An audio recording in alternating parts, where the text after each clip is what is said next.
미국의 신학자인 존 포웰이라고 하는 이 교수가 있습니다.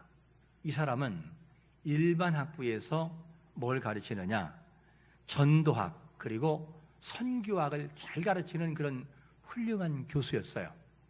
그런데 이 존 포웰 교수가 강의를 하는데 어느 해인가 강의에 어느 학생이 등록을 해서 강의를 듣는데 이 학생 이름은 톰이라는 사람이었어요.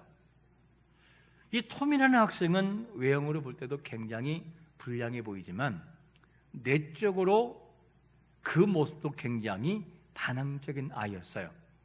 그래서 강의 때마다 괴상한 질문하는 거예요. 강의가 방해되게끔. 그리고 반기독교적인 질문을 통해서 전체적인 분위기를 흐려놓았어요. 이것이 마지막 학기 끝날 때까지. 그러니까 이 포웰 교수는 기도를 하지 않을 수 없었어요. 그 영혼을 위해서. 이런 상황이 되고 이제 거의 막바지 학기가 마무리될 때 마지막 수업 시간에 이런 질문을 하는 거예요. 교수님, 마지막 질문입니다. 그리고 하는 질문이 뭐냐? 교수님, 저 같은 사람도 하나님을 찾을 수 있을까요? 와, 너무 진지한 질문하는 거예요. 한 번도 그런 학생이 아니었는데 교수가 가만히 생각하다가 이렇게 답을 했어요. 학생, 잘 듣게. 자네는 절대로 하나님을 찾을 수 없네. 와, 이 말 때문에 분위기가 쏴해졌어요. 그 다음에 교수가 말을 잇습니다. 톰, 자네는 절대로 하나님을 찾을 수 없네. 그러나 한 가지 기억하게. 하나님은 반드시 자네를 찾아올 것에. 톰은 하나님을 찾을 수 없지만 하나님은 찾아오신다. 그리고 잊지 말 것은 뭐냐? 반드시 잊지 말게. 하나님은 사랑이시라는 것을. 그리고 학기가 끝났어요. 그리고 2년이 흘렀습니다. 2년이 흐른 후에 톰이라는 학생이 교수를 찾아왔어요. 찾아온 그 모습은 굉장히 초라한 모습이었고 어딘가 아픈 모습, 아파 보이는 모습이었어요. 그래서 얼굴은 굉장히 초차해 있고 머리카락은 빠져 있고, 그래서 그 학생에게 물었지요. 아니, 어디가 아픈가? 그랬더니만 이 톰이 이런 말을 해요. 교수님, 제가 학교를 떠날 때 교수님께 저에게 하신 말씀이 있었지요. 하나님이 자네를 찾아올 것이라고. 바로 하나님이 저를 찾아오셨습니다. 이 말하면서 근데 어딘가 아픈가? 어디가 아픈가? 했더니만 하는 말이, 예, 교수님, 저는 작년에 암 선고를 받았습니다. 저는 암입니다. 오래 살질 못합니다.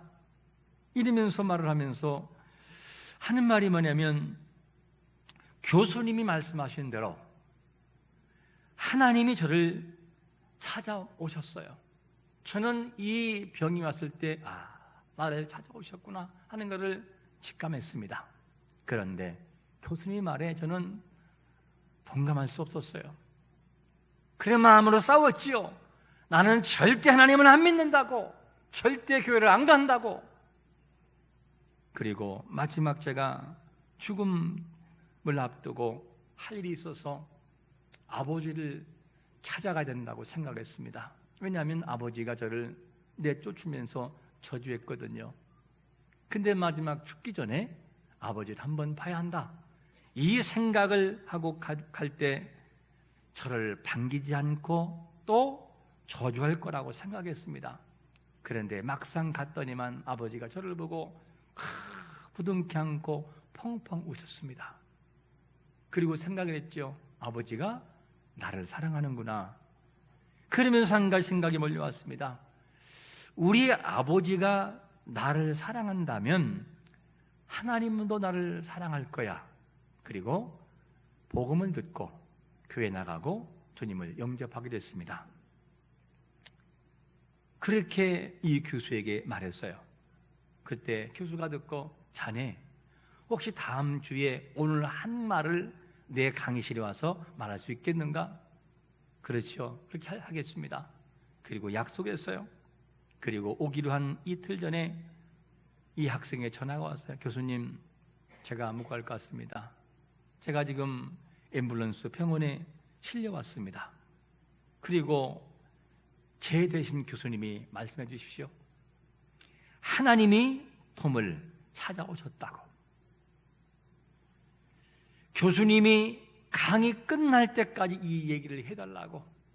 교수님이 마지막 인생 끝날 때까지 톰의 이야기를 해달라고. 그러면서 그가 말하는 것을 교수님이 듣고 마음에 굉장히 착잡했어요. 그리고 하나님은 사랑이시라는 것도 알려주세요. 여러분, 인생들은 하나님을 찾아갈 수 없어요. 왜냐? 무지하기 때문에, 죄악 때문에. 하지만 전지전능하신 하나님은 인생을 찾아오시는 것을 믿으시기를 축원합니다. 그분이 찾아오심으로 우리는 그분을 믿었고, 그분을 알게 됐고, 그분이 우리에게 소개해주고 드러내 줄 때 하나님을 만나게 되는 것이고 알게 되는 것이죠. 그렇기 때문에 우리는 예수 그리스도를 알고 구원의 자리에 들어온 것을 믿으시기를 축원합니다. 절대로 우리는 하나님을 찾아갈 수가 없고 그분이 찾아오셔야 할 수 있는 것이죠. 그래서 구원도 내가 하는 것이 아니라 내 마음을 여시는 하나님의 능력이 내 마음속에 임재할 때 그분이 알아지고 느껴지고 믿어지는 것이죠. 절대 그분의 능력이 아니면 나의 의지를 가지고 믿을 수 없는 것이 우리의 구원이기도 합니다. 여러분, 나를 찾아오심으로 믿어진 것은 하나님이 지금도 나를 사랑하고 있음을 믿으시기를 축원합니다. 이것처럼 감사한 게 또 어디 있냐는 얘기죠. 오늘 본문에도 한 인생을 부르시고 영광 위의 자리에 세우시는 하나님의 일하심을 볼 수 있어요. 저는 이것을 하나님의 연출이라고 표현하고 싶어요. 하나님의 연출, 우리의 인생 속에 찾아오시는 하나님의 연출. 오늘 베드로라고 하는 사람, 이 사람에게도 하나님이 연출하셔요. 자, 그러면 하나님이 베드로를 부르실 때에 연출하시는데 그 연출은 이렇게 시작이 됩니다. 어느 날 사람들이 말씀을 듣기 위해 예수님에게 몰려왔어요. 너무 사람들이 많이 몰려오니까 예수님이 어디를 찾을까 하다가 마침 배에 두 척 있는데 그 중에 그 배 위로 올라가는 장면이 나와요. 자, 그러면 이 베드로, 즉 사람들이 많이 몰려와서 말씀을 증거하려고 할 때에 베드로에게 하나님이 연출하시고 만나 주시는데 그 연출을 첫 번째로 뭐라고 표현하고 있느냐? 이렇게 표현해요. 예수께서 한 배에 오르시니, 이런 표현을 써요. 자, 3절에 보니까 이렇게 말합니다. 예수께서 한 배에 오르시니 그 배는 시몬의 배라. 육지에서 조금 떼기를 청하시고 앉으사 배에서 무리를 가르치시더니. 자, 지금 포커스가 어디로 가느냐? 한 배에 오르시니 그 배는 시몬의 배인데 조금 떼기를 청하시고 배에서 무리를 가르쳤다. 포커스가 무리로 가요. 그리고 베드로는 아직 등장하지 않아요. 이 사건을 보면 그냥 예수님이 우연히 어디를 갈까 하다가 배 위에 올라간 것처럼 우연한 사건으로 보여져요. 자, 그런데 전지전능하신 하나님, 모든 것을 할 수 있고 모든 것을 알고 계신 하나님에게 우연이 과연 있을까? 우연이 어울릴까? 우연이란 없어요. 모르는 인생들이 쓰는 표현이 우연이지 전능하신 하나님에게는 우연이 없어요. 왜냐? 모든 걸 아시고 모든 것을 하실 수 있기 때문에 우연은 있을 수가 없어요. 자, 그러면 이렇게 모든 걸 아시는 하나님 앞에 우연이 통하지 않는다고 한다면 베드로에게, 즉 베드로의 배 위에 오른 것이 우연이었을까 하는 질문이에요. 말씀을 선포하기 위해서 베드로의 배에 오르셨으나 그 오른 사건이 과연 우연이었을까? 아니라는 거지요. 이것이 뭐냐? 하나님의 연출이었어요. 누구를 부르시기 위해?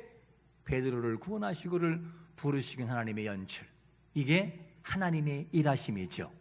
여러분, 오늘 창조자가 되시는 예수님께서 베드로의 배에 오르신 사건은 우연이 아니라 하나님의 계획 속에서 일하시는 하나님의 연출이었어요. 다시 한번 질문해 봅니다. 모든 것을 하시는 하나님께서 베드로의 배에 오르신 사건이 우연일까? 아니다. 우연이 아니라는 거예요. 이 우연이 아니라 하나님이 베드로를 사랑하시고 베드로를 부르시기 위한 하나님만이 하시는 연출이었어요. 그러니까 그 베드로가 그 과정을 통해서 깨지고 돌아오는 사건을 경험하게 됩니다. 우리는 이렇게 물어야 돼요. 그렇다면 베드로의 배에 올라 베드로를 부르시기 위한 하나님의 계획이 있다면 우리의 인생 속에 오르신 하나님은 어떤 것일까? 하나님은 우리의 인생 속에 어떻게 연출하실까? 하나님은 우리에게 어떠한 방법으로 찾아오실까? 우리가 볼 때는 우연처럼 보이는 환경들이 많아요. 우연일 거야. 하다 보면 그럴 수 있지. 우연처럼 보이는데, 그런데 하나님은 우연이 아니라는 거예요. 하나님의 거룩한 백성들, 자기 아들을 십자가에 못 박아 죽일 만큼의 사랑하시고 소중한 자녀에게 일어난 일이 우연이라고요? 아니라니까요. 우연이란 있을 수 없어요. 하나님의 전체적인 계획 속에 들어간 하나님만이 쓰시는 드라마예요. 그분의 연출, 그 연출은 대단히 화려하기도 하고 아프기도 하고 실감나기도 하는 그런 연출이죠. 여러분, 오늘날 우리에게 물어봐야 돼요. 나에게는, 우리에게는 하나님이 어떻게 연출하고 있는가? 내 인생 속에 어떻게 연출하고 있지? 어떻게 나를 지금 찾아오고 있는가? 하는 이 질문을 계속 던져봐야 됩니다. 어떤 사람은 우연처럼 보이는 사건을 통하여 하나님의 부름을 받아요. 우연처럼 보이는 사건인데 그 과정을 통해 하나님을 만나게 되는 역사가 있고, 어떤 사람은 부모님이 믿는 사람이기 때문에 자녀가 그 과정을 통해 주님을 고백하게 만들어요. 물론 갈등 속에서 부모에 대한 반항심도 있으나 결국에는 돌아오게 되죠. 그리고 어떤 사람은 애인이 보고 싶어서 애인 때문에 하나님께 부름받아 그 주님을 알게 되는 역사가 있어요. 또 어떤 사람은 정면적으로 기독교를 반대하는 톰과 같은 모습으로 그렇게 찾아왔다가 그 주님을 결국에는 영접한 일이 있어요. 이게 하나님이 다양한 방법을 통해 사용하시는 하나님만이 쓰시는 연출이에요. 그런데 우리는 그거를 잘 눈치채지를 못해요. 그냥 우연일 거야, 그냥 사건과 사고일 거야, 우연이겠지, 이렇게 우리는 생각하고 말 때가 많아요. 하나님은 지금도 우리의 인생의 항해 속에서 오르고 계시고, 그리고 뭔가를 연출하셔서 일하고 있다는 거예요. 이거를 빨리 볼 수 있어야 돼요. 하나님은 과연 우리에게 어떻게 연출하실까? 우리의 가정에서, 내 인생 속에서, 내 모든 과정에서 하나님은 계속해서 연출하셔요. 나만 그거를 모를 뿐이에요. 이거를 하는 게 참 중요합니다. 그러면 베드로를 부르시기 위해서 베드로의 그 배에 오르셔서 말씀을 가르치는 사역으로 시작했다가 주님이 뒤를 돌아서 베드로야 하는 이 모습처럼, 그러면 하나님께서 이 베드로과를 부르시기 위해서 연결고리를 만들어요. 연결고리, 어떤 연결고리를 만들까? 두 번째로 이런 연결고리죠. 삶의 뭐를 통해? 고민을 통해 부르셔요. 삶의 고민. 이 내용이 한번 4절을 같이 읽어볼까요? 시작. 말씀을 마치시고 내게 이르시되 깊은 데로 가서 그물을 내려 고기를 잡으라. 자, 이 내용을 보면 이 내용은 이미 베드로가 굉장히 고민했던 그 내용을 아시고 주님이 베드로야, 너 있잖아, 그물 던져봐. 이 말은 무슨 말이죠? 주님께서 이미 베드로의 고민을 알고 계신 거예요. 어떻게? 베드로는 누구냐면 베드로라고 하는 사람은 물고기 전문가예요. 아마 물가에서 자라보신 그런 분들은 아실 거예요. 저는 물가에 자라본 사람이기 때문에 고기를 잘 알아요. 고기 어디쯤에 고기 있는지를 너무 잘 알아요. 바로 50m 위에도 저수지가 있고 밑에도 심리가 되는 큰 저수지가 있어가지고 물가에서 활동하고 자랐으니까. 그래서 저기쯤 가면 고기 있겠다, 손가 가면 고기 있어요. 이 경험이에요. 그런데 베드로는 어떠냐? 살림이 어부예요. 살림이 낚시하는 것이 고기잡이고, 베드로의 이 느낌과 감각은 적중해요. 거의 적중해요. 그런데 이상한 일이 벌어져요. 그날따라 베드로가 실패를 해요. 아니, 왜 그날따라 실패를 했을까? 그물을 깁는 베드로는 무슨 생각을 했을까? 이상하다. 분명히 있을 텐데 왜 그렇지? 왜 그랬을까? 수많은 고민했을 거예요. 주님이 그거를 아셔요. 연결고리 베드로의 고민이 뭔지 알아요. 베드로야, 저 깊은 데다가 던져봐. 예? 하고 귀에 딱 들어와요. 그 소리가. 던져봤는데요, 아니, 던져봐. 이거를 벌써 주님께서는 베드로의 삶의 고민의 문제를 터치하면서 만나서 연결고리를 묶어서 끌고 가는 걸 봐요. 이게 하나님의 연출이에요. 그러면 여러분, 만약에 베드로가 그날따라 고기를 많이 잡았으면 어떻게 됐을까 하는 질문이에요. 베드로가 만약 그날따라 고기가 너무 많이 잡혔으면 예수님의 말씀에 통했을까? 예수님의 말씀이 귀에 들어왔을까? 그물이 찢어질 만큼 잡았는데 베드로야, 깊은 데가 던져봐 그러면 예? 고기 더 이상 필요 없는데요? 왜? 지금 이것도 감당 안 되는데 뭘 고기를 잡아요? 이러고 갔을 거예요. 근데 그날따라 안 된 게 또 은혜예요. 안 된 게, 못 잡은 게 은혜예요. 고민이 생긴 게 은혜예요. 이 내용을 보면 우리 인생 속에 알 수 없는 방법으로 찾아오는 고민도 때로는 우리에게 은혜의 수단이 되는 것을 믿으시기를 축원합니다. 이것도 은혜일 때가 있어요. 안 되는 것이 은혜예요. 고민하고 있는 것이 어떤 때는 은혜일 때가 있어요. 이것이 베드로의 연결고리였어요. 주님은 베드로의 고민의 문제를 가지고 찾아가서 그를 연결고리로 이끌어 가셔요. 자, 우리의 삶에 잊지 말 것은 뭐냐면 베드로의 고민이 주님의 소리를 듣게 한 것처럼 때로는 우리 환경 속에도 내가 예측하지 못한 일들이 곧 우리로 하여금 하나님을 깨닫게 하고 하나님의 은혜를 기억하게 만드는 과정일 수 있다는 것이죠. 이거를 기억하는 게 참 중요해요. 우리가 살아가는 삶에 전혀 아쉬움이 없다면 하나님을 찾을까 하는 질문이에요. 찾을 필요가 없을 때가 많아요. 왜? 필요성을 느끼지 못하기 때문에. 자, 그러면 이렇게 한번 질문해 볼까요?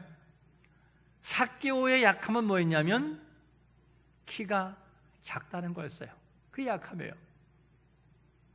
그래서 그는 나무 위에 올라갈 수밖에 없었어. 왜? 봐야 하니까, 궁금하니까. 만약에 삭개오의 키가 190이었다면 나무 위에 올라갈 필요가 있었을까요? 없었을까요? 없었지요. 그러면 삭개오가 내려와 봐라는 말이 필요할까요? 안 필요할까요? 안 필요하지요. 그런데 삭개오의 약한 그 부분이 도리어 은혜가 될 때가 돼요. 은혜였어요. 왜? 주님을 만나는 기회에 있었으니까. 삭개오야, 내려와라. 내가 오늘 너희 집에 거하리라. 그리고 주님을 만나고, 주님, 제가 갚을게요. 떼어먹은 거 있으면 갚을게요. 그러면서 주님 앞에 고백하는 삭개의 모습이 나와요. 우리의 인생 속에는 내 자신, 우리 스스로가 느끼지 못하는 다양한 방법의 다양한 약함들이 우리 앞에 다가올 수 있고 아픔으로 다가올 수 있어요. 근데 그 모든 것들이 우리에게는 은혜일 때가 있다는 거예요. 은혜가 될 때가 더 많다는 것이죠. 그래서 베드로의 이 고민의 문제를 가지고 주님이 딱 접근하고 그에게 던진 질문을 통하여 베드로가 입술을 통해 이런 고백을 해요. 우리 한번 8절 말씀을 같이 읽어볼까요? 8절 시작. 시몬 베드로가 이를 보고 예수의 무릎 아래에 엎드려 이르되 주여 나를 떠나소서 나는 죄인이소이다 하니, 이 내용을 보면 베드로가 주님 저는 죄인입니다 이 고백을 해요.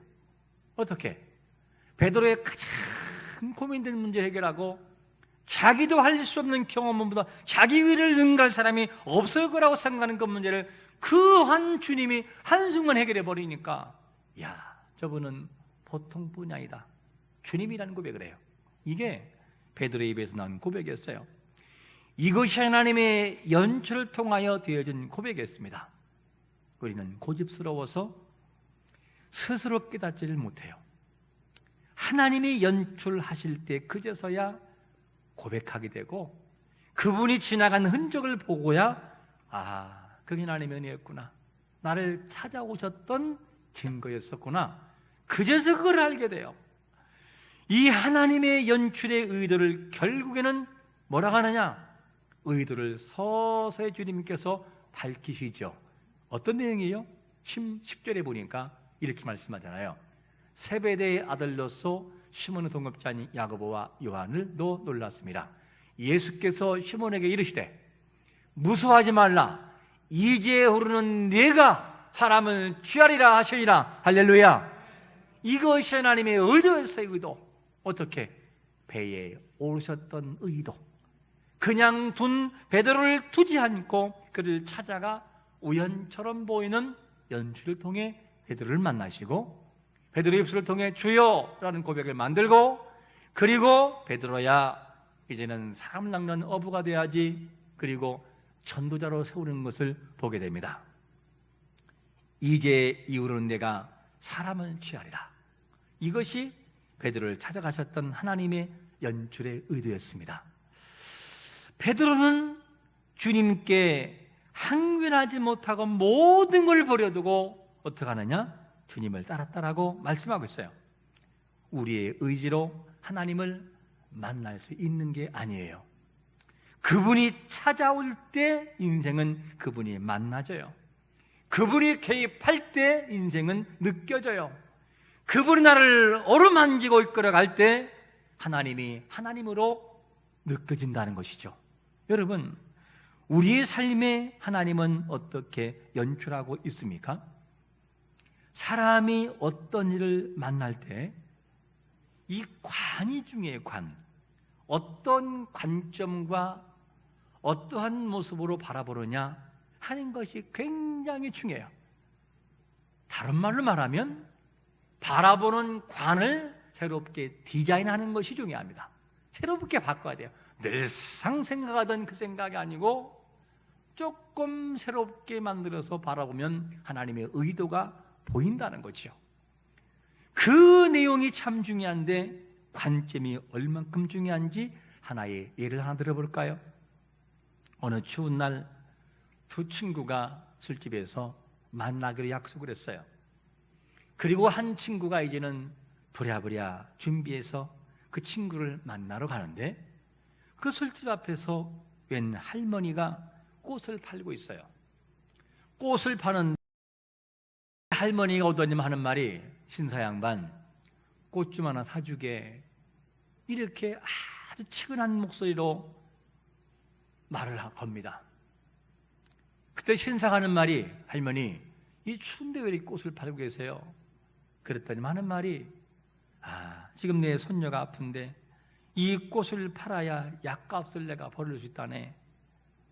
자, 이 정도가 듣는다면 만약에 여러분들에게 그 어려운 할머니가 와가지고 껌 한 통만 사주게, 이걸 안 팔면 내 손녀가 죽을 수 있다네, 이렇게 한다면, 껌이 만약에 500원이다 그러면 500원 꽃이나 달라고 그래요.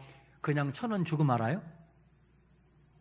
1,000원이 아니라 10,000원도 줄걸요 아마. 이렇게 마치 이 신사 양반이 꽃을 돈을 더 주고 샀어요. 그리고 하게 들어왔죠. 들어왔는데 이 친구가 하는 말이, 할머니를 바라보고 이런 말이에요. 야, 너 저 할머니한테 꽃 샀지? 어떻게 알아? 저 할머니 사기꾼이야. 사기꾼. 왜냐? 저 할머니는 들어간 사람한테 전부 다가 자기 손녀 아프다고 약값 준비한다고 하는 사기꾼이라니까. 자, 보통 사람 같으면 이 말을 들으면 기분은 좋아요, 안 좋아요? 할머니 사기꾼이세요? 그럴 수 있어요. 그런데 이 말 들었던 친구가 진짜? 손녀가 없어? 그렇다니까. 진짜야? 그렇지. 와, 다행이다. 손녀가 그러면 안 아픈 거네. 손녀가 없으면 안 아픈 거네. 이 관점이에요. 똑같은 사건을 만나도 어떤 사람은 사기꾼이라고 바라보는 사람이 있는가 하면 어떤 사람은 다행이다.